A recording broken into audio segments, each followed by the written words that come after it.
So a lot of people will say to me, Ritu, you talk a lot about male privilege, but what exactly is that? And more importantly, what does male privilege even look like? So what I want to do today is give you a few examples of what male privilege looks like. Let's start with privilege and defining it.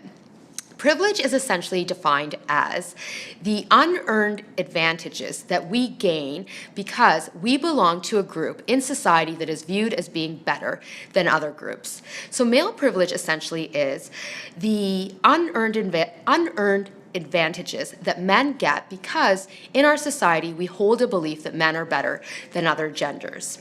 And there are many ways in which male privilege shows up. Let me start with the lighter ones and then we'll go to the ones that are a bit more challenging and problematic. So the lighter ones include things like if you can sit in an office building during the summer and not freeze your ass off because the AC is pumped and jacked so high, you've got privilege, male privilege. And the reason I say male privilege in particular here is we know from studies that office building AC temperature is set according to a normal person or the reasonable person, which is usually a man. And so if you can sit in an office building and not freeze your ass off during the summer because the AC is jacked, well, you've got privilege. Or another form of male privilege is what I call sidewalk privilege. The way in which you'll often see men walking down the street basically taking over the whole sidewalk, and then me, as a tiny little woman, having to squeeze by as I walk by. I call that sidewalk privilege, but it's still male privilege. The more serious forms of male privilege that we see in society are things like this. If you can speak at a meeting without being worried about being interrupted or being judged as less competent, you've got privilege tied back to gender.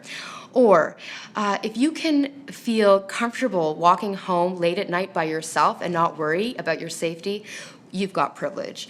Or if you can feel confident that you are being paid at the right amount, at the right level for your skill set, tied back to gender, you've got privilege. There are many other additional examples of male privilege out there.